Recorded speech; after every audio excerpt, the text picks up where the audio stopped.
Andhra Pradesh AP ఎన్నికల్లో పవన్ కళ్యాణ్ ఘన విజయం అందుకోవడంతో ఆయన కుటుంబ సభ్యులు అభిమానులు జనసేన వర్గాల్లో ఆనందం వెల్లివిరిసిన సంగతి తెలిసిందే. అత్యధిక మెజారిటీతో ఉప ముఖ్యమంత్రి పదవితో పాటు రాష్ట్ర పంచాయతీరాజ్, గ్రామీణాభివృద్ధి, పర్యావరణ, అటవీ శాఖలను కేటాయించడంతో ఆ సంతోషం రెట్టింపైంది.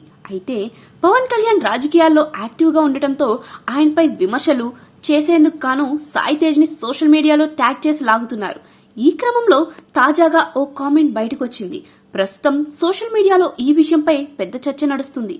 Mega hero Sai Dharam Tej, YCP అభిమానుల మధ్య ప్రస్తుతం ట్వీట్ వార్ నడుస్తుంది. సోషల్ మీడియాలో సాయి ధరమ్ తేజ్ ను వైసీపీ అభిమానులు టార్గెట్ చేశారు.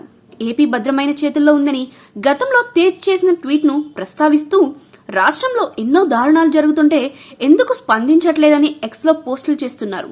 ఏపీలో సేఫ్ హ్యాండ్స్ మిస్సింగ్ అని అంటున్నారు. దీనికి ఆయన ఎగ్ పఫ్స్ కామెంట్ చేయడంతో దమ్ముంటే ఆధారాలు పెట్టాలని సవాల్ విసురుతున్నారు. అదే రీతిలో జనసేన ఫ్యాన్స్ కౌంటర్ ఇస్తున్నారు.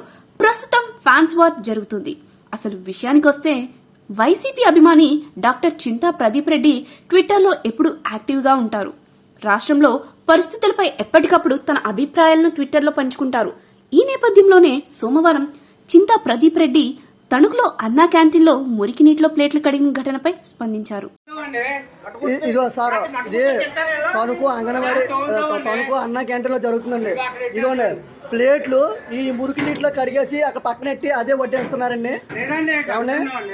అలాగే ఇదే నీటిలో కడుగుతున్నారు చూసారా, అదే నీటిలో కడిగేసి అది ఒకటి పెట్టి మళ్ళీ ఇచ్చేస్తున్నారండి. ఇది మెడలు రుద్దే సేఫ్ హ్యాండ్స్ ఎక్కడ సాయి ధరమ్ తేజ్? తణుకులో అన్నా క్యాంటీన్ లో ప్లేట్లు కడగొచ్చుగా సేఫ్ హ్యాండ్స్ తో అంటూ ట్వీట్ చేశారు. ఈ ట్వీట్ కు స్పందించిన Sai Dharam Tej egg puffs bill ఎక్కువైంది, మీరు బాగా తిని ఉంటారు అంటూ ట్వీట్ చేశారు. దీనికి స్పందించిన చింతా ప్రదీప్ రెడ్డి తనకు తాను ఎగ్ పఫ్లు కొనుక్కుంటానని, మరొకరి సాయం అవసరం లేదంటూ సాయి ధరమ్ తేజ్ కు కౌంటర్ ఇచ్చారు. భావాలున్న వ్యక్తి ఎగ్గు పఫ్లు అది దాన్ని సిల్లిగా రాస్తే నాకు నిజంగా చీప్ గా అనిపించింది. ఇతని మీద ఇటువంటి లఫ్ఫుట్ లత్కోర్ లఫంగా మైండ్ సెట్ ఉన్న వ్యక్తి అయితే అనిపించింది. రాష్ట్రంలో ఎన్ని ఘోరాలు జరుగుతున్నాయండి, ఎన్ని ఘోరాలు జరుగుతున్నాయి. 8 నెలల చిన్నారిని రేప్ చేసి ఇప్పటి వరకు శవము కూడా దొరకకుండా చేసినప్పుడు సేఫ్ హ్యాండ్స్ ఎక్కడికెళ్లాయి సాయి ధరమ్ తేజ్?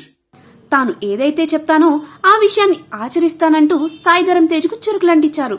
మరి దీనిపై సాయి ధరమ్ తేజ్ ఎలా స్పందిస్తారో చూడాలి. ఏదేమైనా ఈ వార్త ప్రస్తుతం సోషల్ మీడియాలో ట్రెండ్ అవుతుంది.